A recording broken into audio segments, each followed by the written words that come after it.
बिस्मिल्लाहिर्रहमानिर्रहीम। Group 7A element start कर रहे हैं।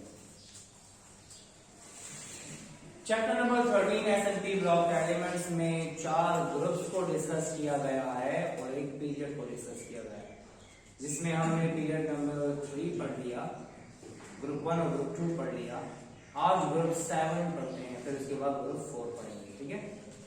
ग्रुप 7A एलिमेंट अगर हम पीरियोडिक टेबल में देखें तो हमें नजर आता है नोबल गैस के साथ।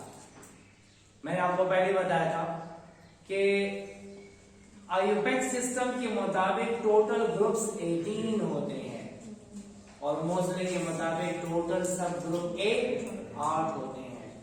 अगर हम मोज़ले के मुताबिक देखें तो हमारे पास एक ग्रुप 7A एलिमेंट्स है, और अगर हम आईयूपैक के मुताबिक देखें तो ये ग्रुप 17 आता है। ठीक है। तो यूजुअली हम ग्रुप 1A 2A ही यूज करते हैं, आईयूपैक वाला इस्तेमाल कम करते हैं। ठीक है। तो मैंने यहाँ पे लिखा हुआ है कि ग्रुप 7A को ग्रुप 17 भी कहते हैं, ग्रुप 17, और इनको नाम क्या दिया जाता है, हैलोजन। हैलोजन में है fluorine, chlorine, bromine, iodine and astatine. ये 5 एलिमेंट हैं। हम ज्यादातर बात करते हैं फ्लोरीन से लेके आयोडीन तक। क्यों? क्योंकि एस्टाटीन रेडियो एक्टिव होता है, इसी वजह से हम आयोडीन की बात ज्यादातर डिस्कस नहीं करते, हम फ्लोरीन टू आयोडीन डिस्कस करते हैं। अब अगर आपसे बोला जाए इनको हैलोजन क्यों कहते हैं, ये 2 ग्रीक वर्ड से निकला है, एक है हेल और दूसरा है जन। हेल का मतलब साल्ट है और जन का मतलब प्रोड्यूस करना, मतलब ये साल्ट प्रोड्यूसर्स हैं, ये साल्ट बनाते हैं। जब भी हम हैलोजन को ट्रीट करें मेटल्स के साथ, किसके साथ, तो वो क्या बनाते हैं, साल्ट बनाते हैं। यूजुअली वी नो दैट हमारे पास ग्रुप 1 में और ग्रुप 2 में सारे के सारे मेटल्स हैं, तो वो ग्रुप 1 और ग्रुप 2 के साथ क्या बनाते हैं, साल्ट बनाते हैं। जैसे आपने देखा होगा NaCl, NaF, LiCl, MgCl2, CaBr2, ये सब के सब क्या है, साल्ट्स हैं। तो मैंने देखा हुआ है कि हैलोजन साल्ट प्रोड्यूस करते हैं किसके साथ, ग्रुप 1 के साथ और ग्रुप 2 के साथ, या मेरे कहने का मतलब है कि ये मेटल्स के साथ साल्ट प्रोड्यूस करते हैं। So they are salt producer. That's why they are called as halogen. अब हैलोजन हमेशा से एग्जिस्ट करता है डाई एटॉमिक फॉर्म में। फ्लोरीन हमें कभी भी F नजर नहीं आएगा, हमें F2 नजर आएगा। क्लोरीन हमें Cl नजर नहीं आएगा, Cl2 नजर आएगा। ठीक है। They always exist in diatomic form। और पूरे पीरियोडिक टेबल में सबसे हाईली इलेक्ट्रोनेगेटिव एलिमेंट कौन सा है, फ्लोरीन। ठीक है। अच्छा, ये तो इंट्रोडक्शन हो गया। इसके बाद हम आते हैं कि प्रॉपर्टीज की तरफ। प्रॉपर्टी में पहली प्रॉपर्टी है इलेक्ट्रॉनिक कॉन्फ़िगरेशन। याद रखिए ग्रुप 7 की जनरल इलेक्ट्रॉनिक कॉन्फ़िगरेशन है NS2 NP5। मतलब क्या हुआ, आखिरी शेल कोई भी हो सकता है, S में होंगे 2 और P में होंगे 5 इलेक्ट्रॉन, तो टोटल कितने हो गए, 7। जब आउटर मोशन में 7 इलेक्ट्रॉन होंगे तो वो ग्रुप 7 होगा। ठीक है। अब ये आखिरी शेल के बारे में हमें कौन बताता है, ये पीरियड नंबर बताता है। जो एलिमेंट जिस पीरियड से बिलोंग करता है उसका आउटर मोशन वही होता है। Fluorine belongs to second period, तो आखिर में आएगा 2s2 2p5। फिर chlorine belongs to third period, तो आखिर में आएगा 3s2 3p5। Bromine belongs to fourth period, तो 4s2 4p5। लेकिन दरमियान में क्या आ रहा है, फ्रीक्वेंस आ रहा है। ठीक है। फ्रीक्वेंस का मतलब क्या, आपने पढ़ा होगा अफबा प्रिंसिपल के मुताबिक जिसकी n+l वैल्यू कम होगी पहले वो फेल होगा, जिसकी n+l वैल्यू ज्यादा होगी वो फेल होगा। इन दोनों की n+l वैल्यू सेम है, 3 + 2 5, 4 + 1 5। What is n? Number of shell.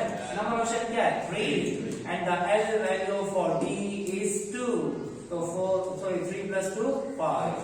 इसकी n वैल्यू क्या है 4 और इसकी क्या है 1 n वैल्यू, तो 4 + 1 5। जब n + l वैल्यू सेम हो तो फिर जिसमें n वैल्यू कम हो पहले वो फिल होगा। ये है अब्बाउ प्रिंसिपल, ठीक है। इन दोनों की n + l वैल्यू सेम है लेकिन इसकी n वैल्यू कम, पहले ये फिर उसके बाद ये फिर, ठीक है। अगर आपसे पूछा जाए 3d से पहले 4s क्यों, 4d से पहले 5s क्यों, तो आपने कहना इनकी एनर्जी कम है। और एनर्जी कम है कैसे पता लगता है, n + l से, ठीक है। n + l अब्बाउ प्रिंसिपल, ठीक है। अच्छा, तो आयोडीन है 5s2 4d10 5p5, outer motion कौन सा है 5, तो इसका मतलब ये हुआ ये 5th पीरियड से बिलोंग कर रहा है। और आउटर मोशन में कितने इलेक्ट्रॉन हैं, ये भी आउटर मोशन है, ये भी आउटर मोशन है, तो 2 + 5 7, 2 + 5 7, 2 + 5 7, 2 + 5 7। इसका मतलब ये हुआ कि this all element belongs to group 7A, clear. अच्छा, अब इसके बाद आते हैं एटॉमिक रेडियाई की तरफ। जैसे कि हम देख रहे हैं कि जब टॉप टू बॉटम आते हैं तो एक शेल ज्यादा हो रहा है, जब एक शेल ज्यादा होगा तो एटॉमिक रेडियाई ज्यादा होगा। लेकिन दूसरी बात आपको पता होना चाहिए कि हैलोजन सारे के सारे क्या है नॉन मेटल, और नॉन मेटल आपस में बनाते हैं कोवलेंट बॉन्ड, कौन सा बॉन्ड, और इनके रेडियस को कहा जाता है कोवलेंट रेडियस। अगर आपसे बोला जाए हाइड्रोजन के रेडियस को क्या नाम देते हैं, कोवलेंट रेडियस का नाम देते हैं, ठीक है। आपको पता है कि रेडियस किस पे डिपेंड करता है, शेल्स पे, शील्डिंग इफेक्ट पे और इफेक्टिव न्यूक्लियर चार्ज पे। जब नंबर ऑफ शेल ज्यादा होंगे तो शील्डिंग इफेक्ट भी ज्यादा होगा, जब ये दोनों ज्यादा होंगे तो रेडियस भी ज्यादा होगा, ठीक है। और मैंने आपको बोला था कि top to bottom effective nuclear charge कम होता है। और इस effective nuclear charge, nuclear charge का जो इफेक्ट है, जब हम ऊपर से नीचे आते हैं न्यूक्लियस में प्रोटॉन तो ज्यादा हो रहे हैं लेकिन शेल ज्यादा हो रहे हैं। न्यूक्लियस में प्रोटॉन ज्यादा, न्यूक्लियर चार्ज ज्यादा, लेकिन न्यूक्लियर चार्ज का इफेक्ट ज्यादा नहीं हो रहा। क्यों? क्योंकि शेल भी ज्यादा हो रहे हैं और शील्डिंग इफेक्ट भी ज्यादा हो रहा है। तो टॉप टू बॉटम शेल ज्यादा होते हैं, शील्डिंग इफेक्ट ज्यादा होता है, इफेक्टिव न्यूक्लियर चार्ज कम होता है। ये ज्यादा तो ये ज्यादा, ये ज्यादा तो ये ज्यादा, ये कम तो ये ज्यादा। इसका मतलब top to bottom atomic radii increases because number of shells increases, shielding effect increases, effective nuclear charge decreases। अच्छा, अब आते हैं इलेक्ट्रोनेगेटिविटी की तरफ। What is electronegativity? Already discuss कर चुके हैं। The tendency of an element to attract the shared pair of electron towards itself, ठीक है। या किसी भी एटम की इलेक्ट्रॉन पे जो अट्रैक्शन होती है, इस पावर को बोलते हैं इलेक्ट्रोनेगेटिविटी। इलेक्ट्रोनेगेटिविटी डिपेंड करती है शेल्स पे, शील्डिंग इफेक्ट पे, एटॉमिक रेडियाई पे और इफेक्टिव न्यूक्लियर चार्ज। एटम का साइज बड़ा होगा तो अट्रैक्शन कम होगी, शेल ज्यादा होंगे अट्रैक्शन कम होगी, शील्डिंग इफेक्ट ज्यादा होगा अट्रैक्शन कम होगी। लेकिन न्यूक्लियर चार्ज का इफेक्ट ज्यादा होगा तो अट्रैक्शन ज्यादा होगी। मतलब 3 फैक्टर्स के साथ इनवर्स है और एक के साथ डायरेक्ट है। तो टॉप टू बॉटम, जब हम टॉप टू बॉटम जाते हैं तो शेल्स क्या होते हैं, शील्डिंग इफेक्ट, एटॉमिक रेडियाई, ये 3 ज्यादा तो ये कम, और top to bottom effective nuclear charge कम, तो फिर ये इसका नहीं कम, उसके साथ डायरेक्ट है। आगे कम कहेंगे, ठीक है। अच्छा, तो हम कहते हैं top to bottom electronegativity decreases. Fluorine की इलेक्ट्रोनेगेटिविटी सबसे ज्यादा, क्लोरीन की कम, ब्रोमीन की उससे कम, आयोडीन की सबसे कम। तो top to bottom electronegativity decreases because shell shielding effect, atomic radii increases while effective nuclear charge decreases. Clear? Same is the case for ionization energy. Same to same. Ionisation energy भी depend करती है उन्हीं factor पे जिन पे depend करता है electronegativity. Shell ज्यादा, shielding effect ज्यादा, एटॉमिक रेडियाई ज्यादा तो आयोनाइजेशन एनर्जी कम, और इफेक्टिव न्यूक्लियर चार्ज ज्यादा तो आयोनाइजेशन एनर्जी ज्यादा होती है। तो top to bottom ionisation energy again decreases just like electronegativity. अब आते हैं melting point and boiling point. Melting point and boiling point depends upon intermolecular forces, and we know that hydrogens always exist as diatomic molecule। ये दो atoms हैं, similar हैं, तो non polar है। क्या है? नॉन पोलर मॉलिक्यूल में कौन सी फोर्सेस होती हैं? London dispersion force. और लंडन डिस्पर्शन फोर्स डिपेंड करते हैं किस पे? साइज पे। फ्लोरीन का साइज कम तो फोर्सेस कम, क्लोरीन का साइज बड़ा तो फोर्सेस ज्यादा, ब्रोमीन का साइज उससे बड़ा तो फोर्सेस उससे भी ज्यादा। सबसे ज्यादा फोर्सेस किसमें? तो जब फोर्सेस स्ट्रॉन्गर होंगी यहाँ तो melting point boiling point top to bottom ज्यादा होगा। ठीक है, तो मैंने यहाँ पे लिखा हुआ है जैसे कि हमें पता है कि hydrogen exist as a non polar diatomic molecule, that's why they have London dispersion forces among them. ठीक है, और this London dispersion force is directly proportional to size. जब टॉप टू बॉटम आते हैं मेल्टिंग पॉइंट बॉइलिंग पॉइंट ज्यादा होता है क्योंकि मॉलिक्यूलर साइज इंक्रीज होता है। पहले दो गैसेस हैं, ये वाला लिक्विड है और ये वाला सॉलिड है। क्यों? फोर्सेस ज्यादा हो रही हैं। तो जैसे जैसे फोर्सेस स्ट्रॉन्गर होते जाएंगी तो गैस से बनेगा लिक्विड और लिक्विड से बनेगा solid. Clear? So this is about the melting point and boiling point.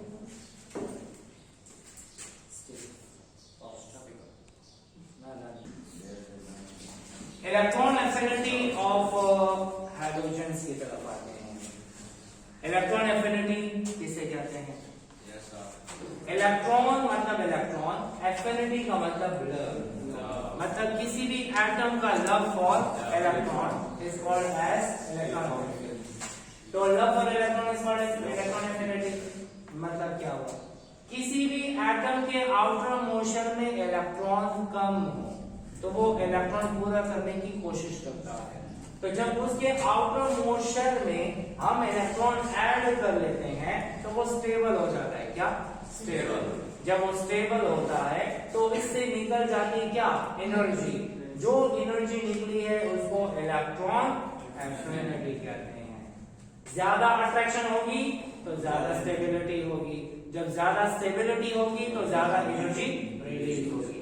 इसका मतलब ये हुआ कि जब भी हम किसी भी आइसोलेटेड और गैसियस एटम, अकेला एटम है और गैसियस फॉर्म में है, उसके वैलेंस शेल में इलेक्ट्रॉन ऐड करते हैं तो उससे निकलने वाली एनर्जी को क्या बोलेंगे? ठीक है, जितनी ज्यादा अट्रैक्शन होगा ना तो उतनी ज्यादा स्टेबिलिटी होगी। और आपको पता है कि स्टेबिलिटी की वजह से एनर्जी कम हो जाती है, तो जितनी एनर्जी कम होगी उतनी एनर्जी रिलीज हो जाएगी। ठीक है, तो हम कहते हैं the amount of energy release when an electron is added to valence shell of isolated gaseous atom. This is called as electron affinity. अब इलेक्ट्रॉन एफिनिटी तीन किस्म की होती है। किसी भी एटम में एक इलेक्ट्रॉन ऐड करो, उसके बाद उसी में दूसरा इलेक्ट्रॉन ऐड करो, उसी में तीसरा भी ऐड करो, तो उसको बोलते हैं first electron affinity, second electron affinity and third electron affinity. जैसे हमने पढ़ा था आयोनाइजेशन एनर्जी, किसी भी एटम से पहला इलेक्ट्रॉन निकाल दो, फिर दूसरा इलेक्ट्रॉन निकाल दो और फिर तीसरा निकाल दो, तो first ionisation, second ionisation and third ionisation. लेकिन इसमें थोड़ा सा फर्क है। आयोनाइजेशन का मतलब क्या?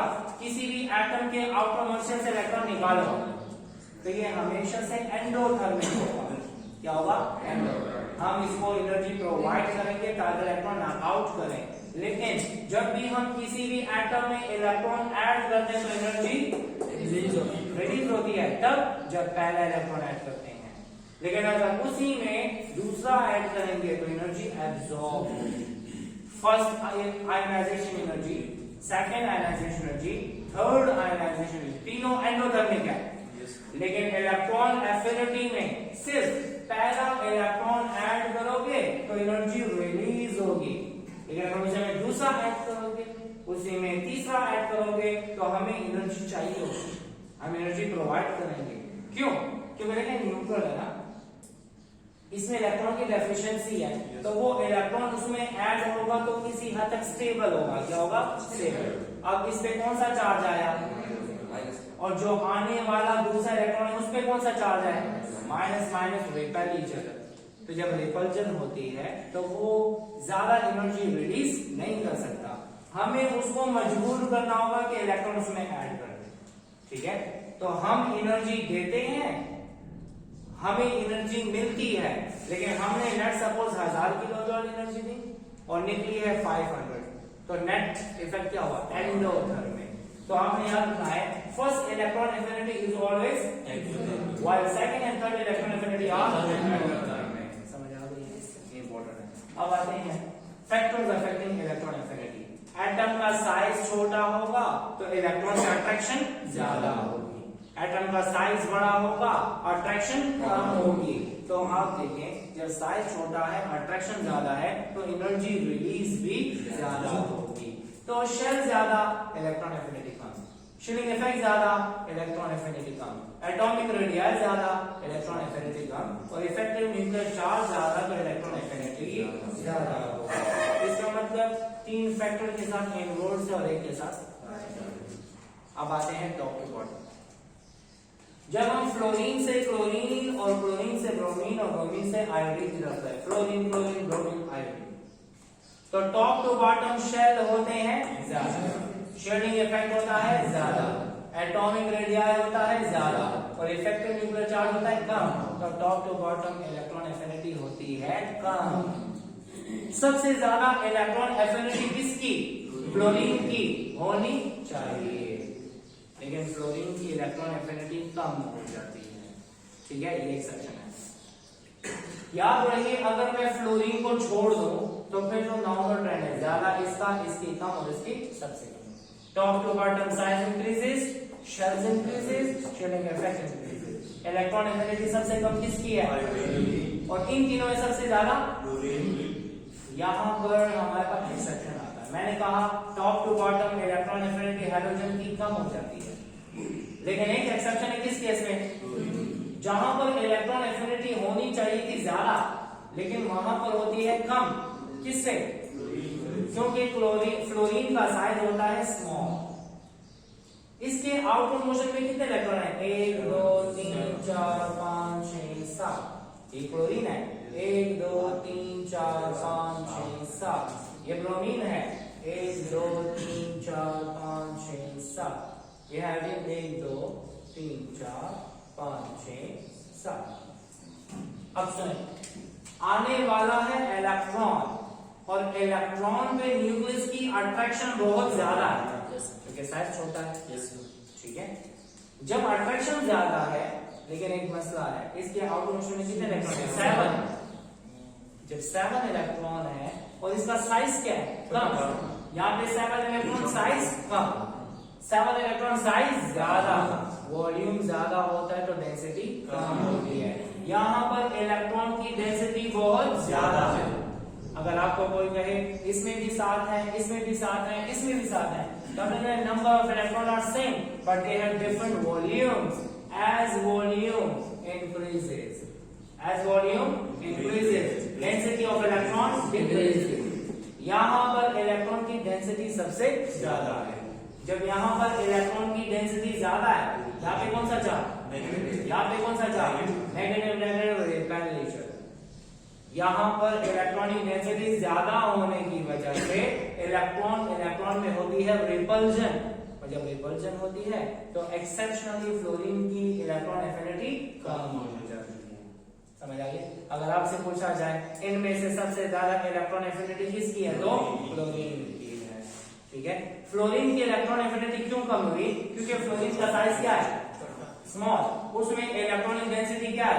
ज्यादा, और वहां पर क्या होती है? Electronic repulsion. तो इस वजह से फ्लोरीन में आ जाता है एक्सेप्शन। ये पेपर में आते हैं और शॉर्ट क्वेश्चन में आते हैं, अक्सर एमसीक्यू में भी आता है। ठीक है, अब एक और बात, अगर आपको कोई कहे यहाँ पर भी होना चाहिए ना, तो आपने कहना है ठीक है इलेक्ट्रॉन्स तो साथ हैं लेकिन इलेक्ट्रॉन दूर दूर हैं। जब इलेक्ट्रॉन दूर दूर हैं तो रिपल्जन ज्यादा क्रिएट नहीं करेगा। यहाँ पर रिपल्जन और कम है और यहाँ पर रिपल्जन सबसे कम है। समझ आ गई? तो अगर हम ऑर्डर की बात करें तो क्लोरीन की इलेक्ट्रॉन एफिनिटी सबसे ज्यादा, फ्लोरीन की कम, ब्रोमीन की उससे कम, आयोडीन की सबसे कम। ना मतलब फ्लोरीन की कम होगी तो वो कहां पर आएगा? ब्रोमीन और ब्रोमीन के दरमियान। ठीक है, तो ये है इलेक्ट्रॉन एफिनिटी, बहुत इंपॉर्टेंट है। इसके बाद हम आते हैं बॉन्ड एनर्जी की तरफ।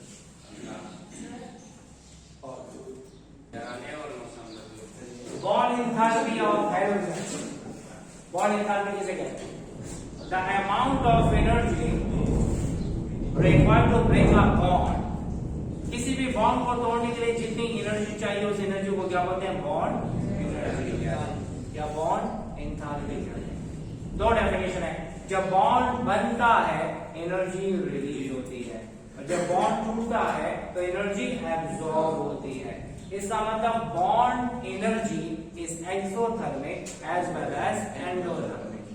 बॉन्ड का बनना एक्सोथर्मिक, बॉन्ड का टूटना endothermic.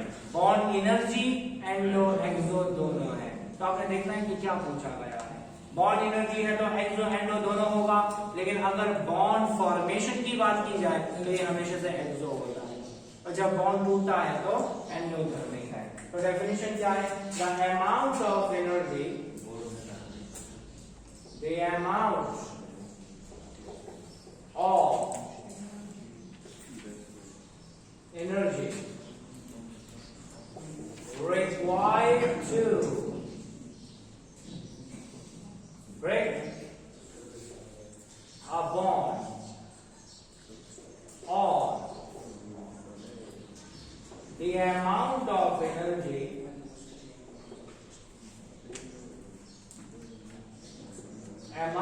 energy released when a bond is formed. When a bond is formed, जब एक बॉन्ड बनता है तो एनर्जी रिलीज होती है, बॉन्ड टूटता है तो एनर्जी एब्सॉर्ब होती है। मतलब हम कह सकते हैं कि bond energy is endothermic as well as exothermic. ये एंडोथर्मिक भी हो सकता है और एक्सोथर्मिक भी हो सकता है। लेकिन अगर आपको कहा जाए बॉन्ड फॉर्मेशन क्या होता है, तो बॉन्ड का बनना एक्सोथर्मिक है और बॉन्ड का टूटना, बॉन्ड ब्रेकडाउन या ब्रेकिंग, इज एंडोथर्मिक। याद रहे बॉन्ड एनर्जी डिपेंड करती है मुख्तलिफ फैक्टर्स पे, लेकिन हम यहाँ पे फिलहाल एक डिस्कस करते हैं और वो है बॉन्ड लेंथ। जितनी ज्यादा बॉन्ड लेंथ होती है उतनी कम बॉन्ड स्ट्रेंथ होती है और बॉन्ड को तोड़ना आसान होता है। तो हम यहाँ पे एक फैक्टर लेते हैं कि bond energy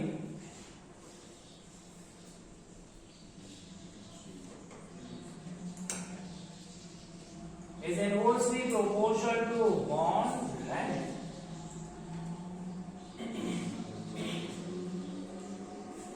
It is inversely proportional to bond length. ठीक है?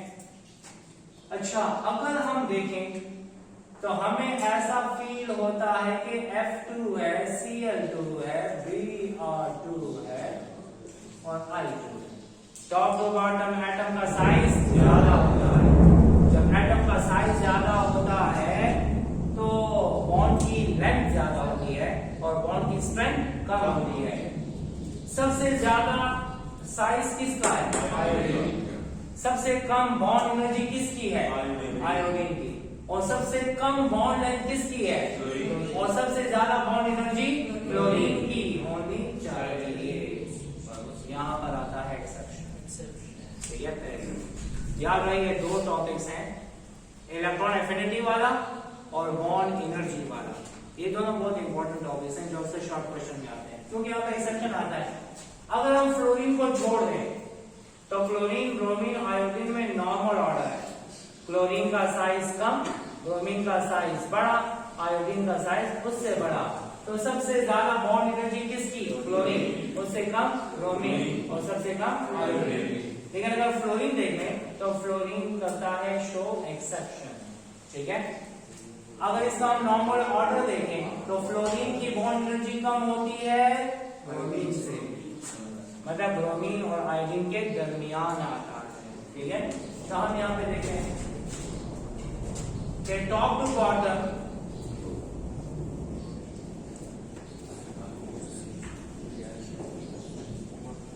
bond length increases. That's why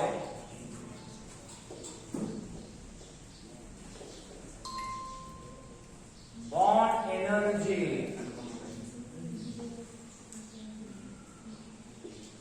decreases.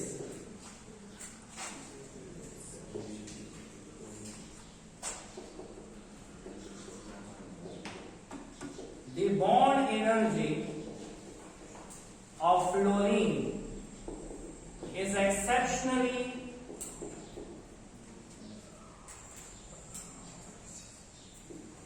less than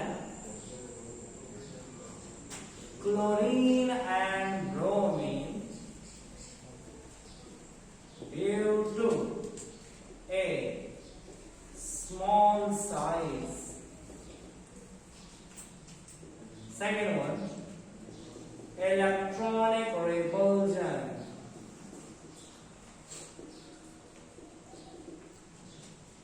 Third one, nuclear repulsion. And fourth one, weak covalent bond. याद रहे सबसे ज्यादा बॉन्ड एनर्जी फ्लोरीन की होनी चाहिए, लेकिन फ्लोरीन का साइज छोटा है तो इस वजह से बॉन्ड एनर्जी एक्सेप्शनली कम हो जाती है। तो उसमें क्या मसला आता है, लेट्स सपोज हमारे पास है फ्लोरीन में टोटल 2 शेल्स हैं और दूसरे फ्लोरीन में भी टोटल 2 शेल्स हैं। जब ये आपस में बॉन्ड बनाते हैं तो बॉन्ड की लेंथ तो सबसे कम है, तो बॉन्ड की एनर्जी सबसे ज्यादा होनी चाहिए, लेकिन but at the same time इसके आउटर मोशन में क्या है, लोन पेयर्स हैं।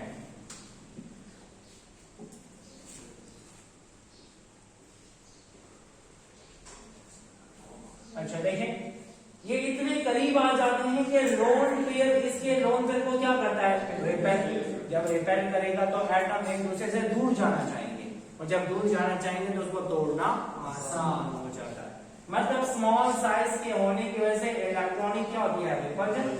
इसके साथ साथ ये एटम इतने करीब आ जाते हैं कि इसके न्यूक्लियस में 9 प्रोटॉन है, इसके न्यूक्लियस में भी 9 प्रोटॉन्स हैं, तो वो इसके न्यूक्लियस का इफेक्ट इस पे भी आ जाता है।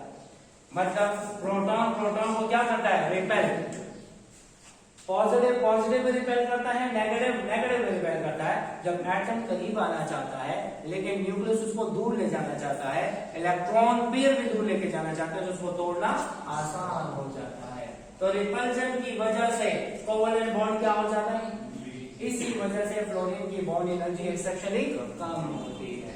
ये बात आपने याद रखनी है, ठीक है। अब सही ऑर्डर क्या है, ऑर्डर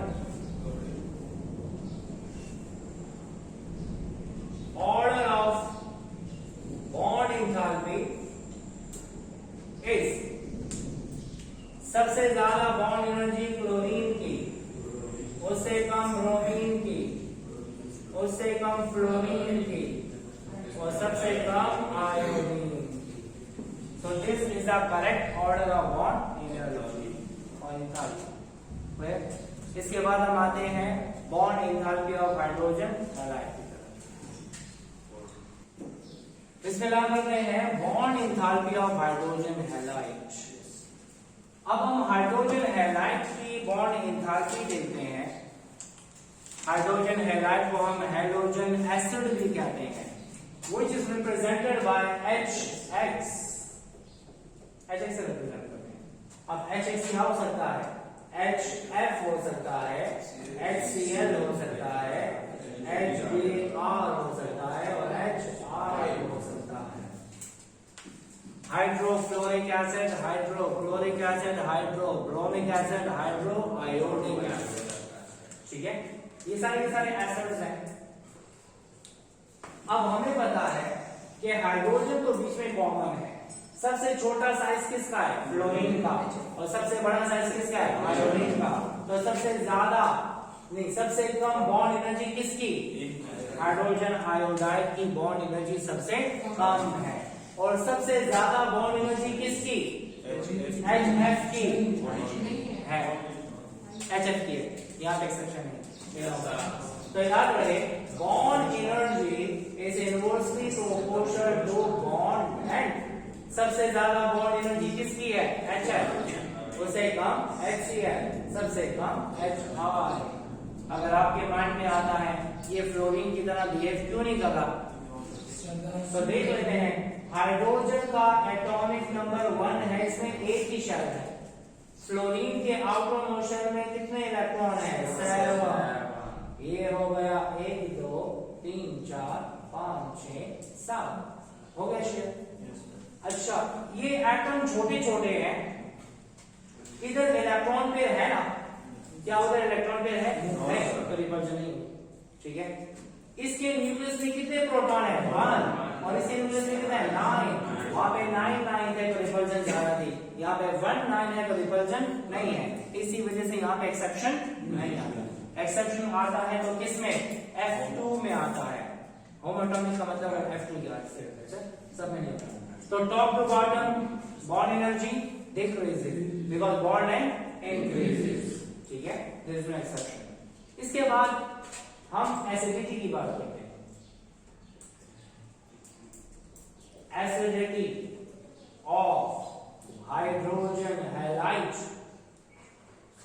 आपको पता होगा कि टॉप टू बॉटम जब एटम का साइज बड़ा होता है तो बॉन्ड को तोड़ना आसान है, और ये आसानी से हाइड्रोजन आयन दे सकता है। तो जो आसानी से हाइड्रोजन आयन देगा वो ज्यादा एसिडिक होगा। फर्स्ट स्टैंडर्ड में चैप्टर नंबर 5 में क्वेश्चन था कि HF is a weak acid while HCl is stronger acid. क्यों? Due to the presence of hydrogen bond.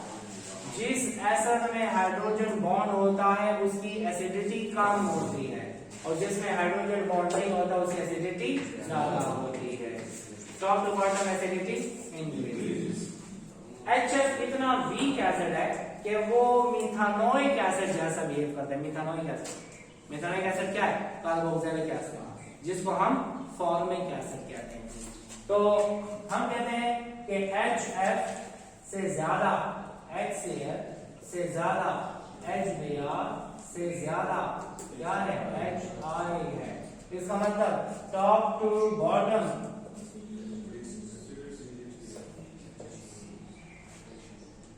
acidity increases। ठीक है, और दूसरी बात, HF is too weak that it behaves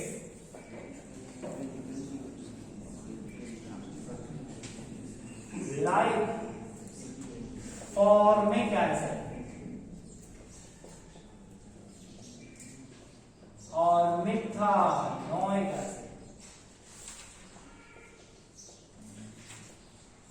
अगर आपसे बोला जाए कि कौन से हैलोजन एसिड की एसिडिटी फॉर्मिक एसिड जैसी है, तो वो है HF। और HF की एसिडिटी क्यों कम है? क्योंकि हाइड्रोजन बॉन्डिंग होती है, और हाइड्रोजन बॉन्डिंग की एप्लीकेशन में पहली एप्लीकेशन क्या थी कि ये एसिडिटी की स्ट्रेंथ को कम करता है। जिसमें हाइड्रोजन बॉन्ड है और दूसरे में हाइड्रोजन बॉन्ड नहीं है, जिसमें हाइड्रोजन बॉन्ड है वो लेस एसिडिक, जिसमें नहीं है वो मोर एसिडिक। ठीक है, ये हम पहले भी पढ़ चुके हैं। मैंने आपको कहा था कि ROH एंड RSH ये है थायोल्स, और ये है क्या? अल्कोहल। इन दोनों में से ज्यादा एसिडिक कौन सा है? थायोल, क्योंकि this can form hydrogen bond, this cannot form hydrogen bond. This one is more acidic than this one. Clear हो गया? Thiol is more acidic than alcohol. Methanoic acid तो hydrogen bond No sei da delle acidity तुमरा कम शिकाने चाहिए formic acid बचा देती है। दोनों के हाइड्रोजन बॉन्ड, ठीक है। अच्छा, तो अब हम आते हैं इसके बाद अगला टॉपिक, हैलोजन।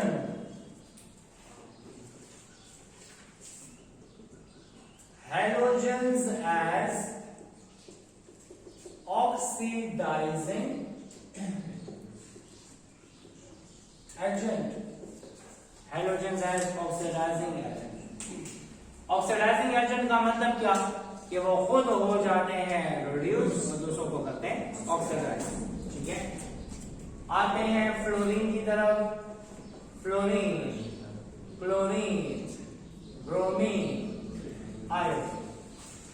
सबसे ज्यादा इलेक्ट्रोनेगेटिविटी किसकी है? तो जब फ्लोरीन की इलेक्ट्रोनेगेटिविटी ज्यादा है तो ये आसानी से इलेक्ट्रॉन लेगा। जब आसानी से इलेक्ट्रॉन लेगा तो आसानी से दूसरा ऑक्सीडाइज होगा। Top to bottom electronegativity decreases. Electron को अट्रैक्ट करने की पावर कम होगी। जब इलेक्ट्रॉन को ज्यादा तेजी से अट्रैक्ट नहीं करेगा तो खुद रिड्यूस कम होगा और दूसरे को ऑक्सीडाइज कम करेगा। इसका मतलब ये हुआ top to bottom oxidizing power decreases. सबसे ज्यादा ऑक्सीडाइजिंग कौन सा है और सबसे कम आयोडीन। तो मैं यहाँ पे लिख देता हूँ top to bottom oxidizing power decreases. Fluorine और क्लोरीन जो है कैन ऑक्सीडाइज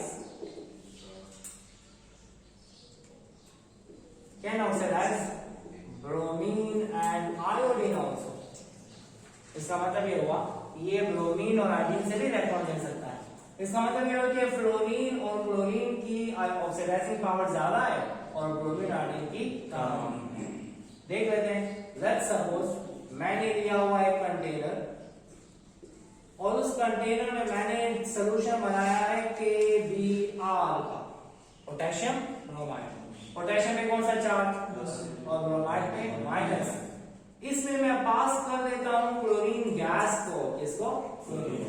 क्लोरीन गैस पे कौन सा चार्ज है? 0 और ब्रोमाइड पे क्या है? -1। क्लोरीन आता है, इससे इलेक्ट्रॉन ले लेता है। तो जब इसे इलेक्ट्रॉन ले लेगा खुद हो जाएगा रिड्यूस, इसको करेगा ऑक्सीडाइज।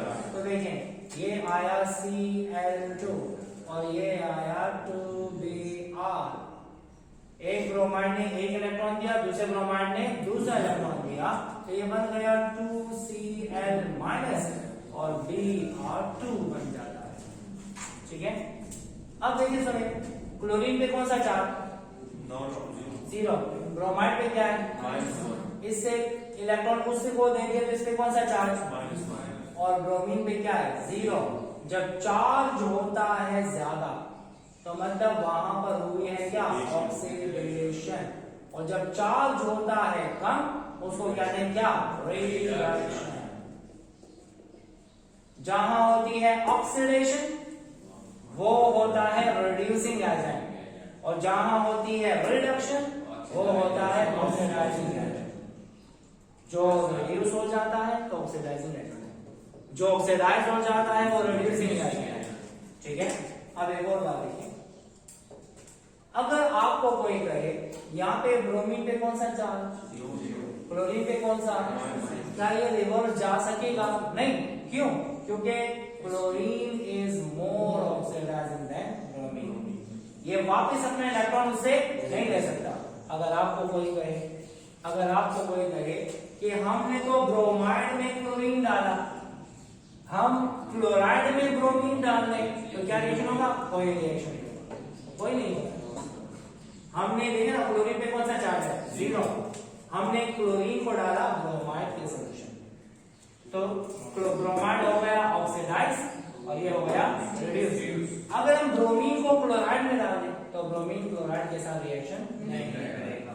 इसका मतलब ये हुआ कि chlorine is more oxidizing than bromine, ठीक है। सॉल्यूशन का कलर हो जाता है orange.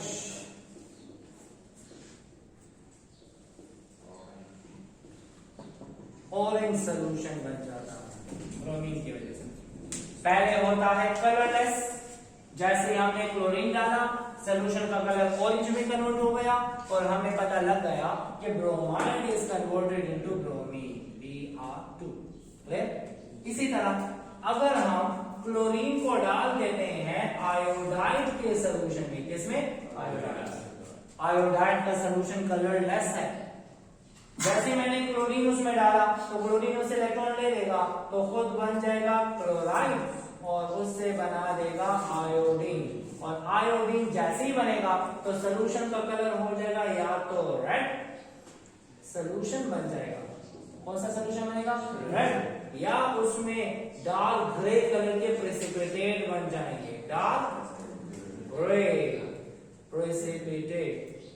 As we know that iodine exists as solid। Iodine किस स्टेट में होता है? Solid। तो वो precipitate के फॉर्म में सेटल डाउन होगा, या तो डिसॉल्व होगा तो रेड सोल्यूशन होगा, और अगर अनडिसॉल्व होगा तो सेटल डाउन होकर कौन से कलर का? डार्क ग्रे का प्रेसिपिटेट बना देगा। इसका मतलब ये हुआ कि क्लोरीन ने आयोडाइड को किया ऑक्सीडाइज। अब क्लोराइड पे कौन सा चार्ज है? नेगेटिव। आयोडीन पे क्या है? जीरो। अब ये उससे इलेक्ट्रॉन नहीं ले सकता। इसका मतलब chlorine is more oxidizing than bromine and iodine. ठीक है। इसी वजह से हम क्लोरीन को ज्यादातर एज अ ब्लीचिंग एजेंट इस्तेमाल करते हैं। ठीक है। It is used as a fluorine and bromine, नहीं sorry, chlorine are used as a bleaching agent।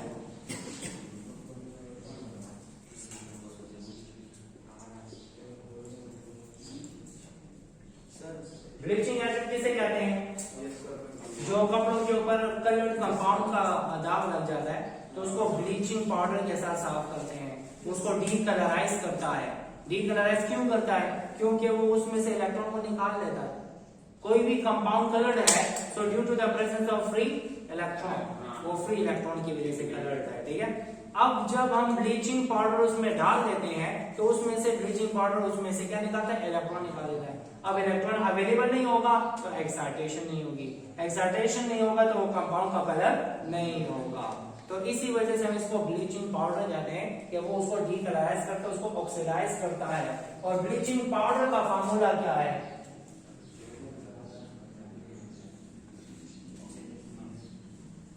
Bleaching powder का फार्मूला है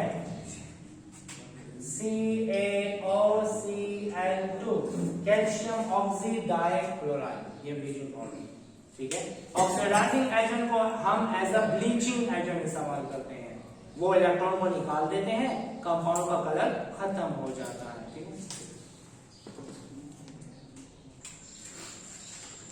ग्रुप 7 एलिमेंट का लास्ट टॉपिक है। ग्रुप 7 का ग्रुप 4 रहता है वो पढ़ने। ग्रुप 7 का लास्ट टॉपिक है जो कि है halide ion as a reducing agent. हमने पहले पढ़ा था हैलोजन ऑक्सीडाइजिंग एजेंट के तौर पे, लेकिन यहां पर क्या है? Halide ion as a reducing agent. मतलब ये है कि हैलाइड इलेक्ट्रॉन देगा तो दूसरा रिड्यूस होगा। अब आप देखें फ्लोरीन इलेक्ट्रॉन आसानी से नहीं दे सकता क्योंकि इलेक्ट्रॉन का अट्रैक्शन ज्यादा है। ठीक है। क्लोरीन इलेक्ट्रॉन दे सकता है, ब्रोमीन आसानी से दे सकता है, आयोडीन सबसे ज्यादा आसानी से दे सकता है। तो top to bottom reducing power increases, oxidizing power decreases. ठीक है। फ्लोराइड और क्लोराइड लेस रिड्यूसिंग है ब्रोमाइड और आयोडाइड से। तो top to bottom reducing power increases because attraction on electron decreases. यहां पर इलेक्ट्रॉन पे अट्रैक्शन थोड़ी कम है, इलेक्ट्रॉन को निकालना आसान। ठीक है। हम कहते हैं top to bottom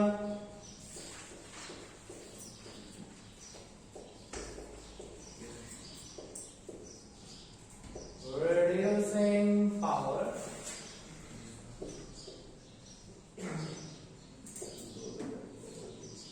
of halide ion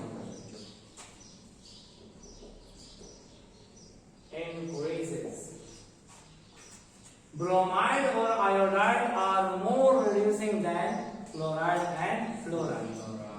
जैसे हमने पहले इक्वेशन पढ़ा था, हमने क्या देखा, हमने ऐसा किया कि सॉल्यूशन लिया पोटेशियम ब्रोमाइड का और उसमें हमने डाल दिया क्लोरीन, तो chlorine is more oxidizing, bromine is more reducing. जब ये ऑक्सीडाइजिंग है तो इसको इलेक्ट्रॉन ले लेगा इससे, और ये रिड्यूसिंग है तो इलेक्ट्रॉन दे देगा। तो हम दो बातें कर सकते हैं, क्लोरीन इज मोर ऑक्सीडाइजिंग, इस वजह से इसने इसको ऑक्सीडाइज कर दिया, या ब्रोमाइड इज मोर रिड्यूसिंग, इस वजह से इसने इसको रिड्यूस कर दिया।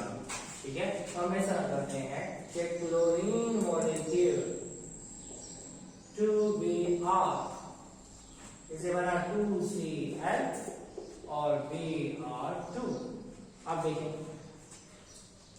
ब्रोमाइड रिड्यूसिंग है ज्यादा, तो उसने क्लोरीन को क्या किया, रिड्यूस। अब क्लोराइड ज्यादा रिड्यूसिंग नहीं है, इस वजह से वो इसको रिड्यूस नहीं कर सकता। हमने वही बात की, मतलब रिएक्शन वही देखा, लेकिन बात को चेंज कर दिया। पहले मैंने क्या बोला था, क्लोरीन इतना ऑक्सीडाइजिंग है कि वो ब्रोमाइड को भी ऑक्सीडाइज कर देता है। फिर ब्रोमीन में इतनी ऑक्सीडाइजिंग पावर नहीं है कि वो किसको ऑक्सीडाइज कर सकता है। अब मैं बात को चेंज करता हूँ, ब्रोमाइड इतना ज्यादा रिड्यूसिंग है कि वो क्लोरीन को भी रिड्यूस कर देता है।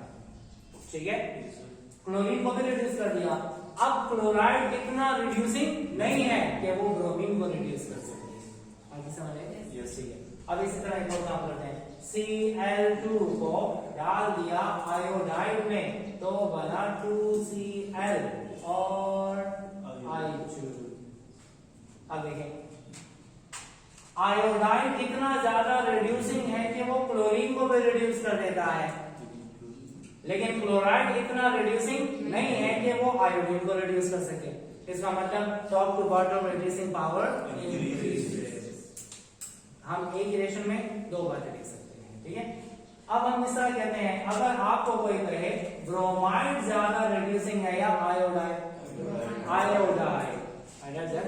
Bromide is less reducing than iodide, bromide is less reducing than iodide। हम कंफर्म करते हैं, कैसे कंफर्म करते हैं? हमें, मैंने लिया एक कंटेनर, क्या लिया, और कंटेनर में मैंने लिया है सल्फ्यूरिक एसिड, क्या लिया है। अब सल्फ्यूरिक एसिड में मैं पहले स्टेप में डालता हूं ब्रोमाइड को, किसको, और दूसरे स्टेप में मतलब अगले कंटेनर में, इसी में नहीं। जब ब्रोमाइड को इसमें डाला तो ब्रोमाइड ने सल्फ्यूरिक एसिड को कन्वर्ट किया सल्फर डाइऑक्साइड। लेकिन अगर मैं आयोडाइड डाल देता, लेट्स सपोज मैंने डाल दिया H2SO4 के सॉल्यूशन में आयोडाइड, तो वो सल्फ्यूरिक एसिड को कन्वर्ट करता है H2S में।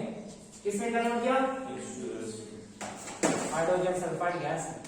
तो अगर आपको कोई कहे कौन सा ज्यादा रिड्यूसिंग है, आयोडाइड, कैसे पता लगा? अभी तो कुछ पता नहीं लगा। मैं बोल जाता हूँ, यहाँ पे सल्फर पे है चार्ज +6 और यहाँ पे सल्फर पे है +4, कितना फर्क आया? 2 इलेक्ट्रॉन का।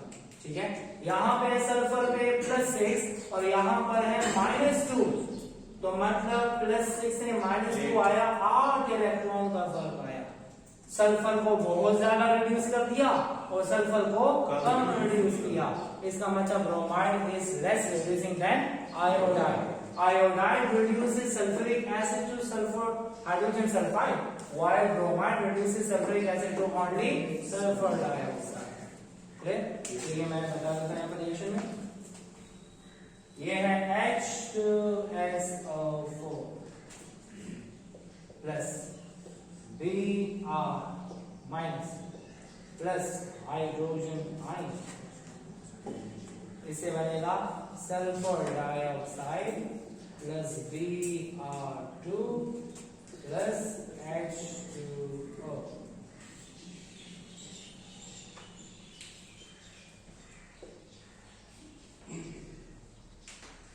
ठीक है, तो मतलब ये हो कि सल्फ्यूरिक एसिड को ब्रोमाइड ने कन्वर्ट किया सल्फर डाइऑक्साइड, और सल्फ्यूरिक एसिड को जब हमने ट्रीट किया आयोडाइड के साथ हाइड्रोजन की प्रेजेंस में, तो बना H2S I2 एंड H2O। सुने, मैंने यहाँ पे ब्रोमाइड लिया और हाइड्रोजन मतलब हाइड्रोजन ब्रोमाइड लिया। क्या लिया? Hydrogen bromide. ब्रोमाइड ने सल्फ्यूरिक एसिड को SO2 में कन्वर्ट किया। किस में कन्वर्ट किया? तो फिर जब मैंने रिएक्शन को बैलेंस किया तो यहाँ पर क्या आया? 2। यहाँ पे क्या आया? 2। मतलब बैलेंस किया तो यहाँ पे 2 ब्रोमाइड आए। हमें सिर्फ 2 ब्रोमाइड चाहिए क्योंकि हमने +6 से कन्वर्ट करना है किसमें? +4 में 2 इलेक्ट्रॉन चाहिए। तो कौन देगा? 2 bromide. 1 bromide 1 electron, 2 bromide 2 electron. लेकिन यहाँ पर क्या है? +6 से आया -2 में कितने इलेक्ट्रॉन चाहिए? 8। कितने चाहिए? एक आयोडाइड 1 इलेक्ट्रॉन देता है तो 8 आयोडाइड 8 इलेक्ट्रॉन देंगे। ये ना हो कि आपको कोई कहे यहाँ पे मैंने ब्रोमाइड 2 लिए और यहाँ पे मैंने आयोडाइड 8 लिए। अगर आपको कोई कहे कि चलो ब्रोमाइड को 8 ले लो, क्या ले लो? तो फिर तो उसको भी H2SO में कन्वर्ट करेगा। तो हम कहें नहीं, बैलेंस हमने बात नहीं किया है। ये तो ब्रोमाइड को जैसे डाला तो उसने सल्फ्यूरिक एसिड को किस में कन्वर्ट किया? सल्फर है। तो उसकी बेस पे मैंने कहा मुझे कितने ब्रोमाइड चाहिए? 2 चाहिए। लेकिन इसको डाला इसमें तो इसने किसमें कन्वर्ट किया? H2SO। कितने इलेक्ट्रॉन का फर्क आया? 8। तो मैंने कितने लगाए? 8। ठीक है, बैलेंस हुआ तो ये ऐसे हुआ। इसका मतलब iodide is more reducing than bromide. Iodide reduces sulphuric acid to H2S gas, लेकिन ब्रोमाइड कन्वर्ट करता है सल्फ्यूरिक एसिड को किसमें? SO2। So this is about group 7 elements.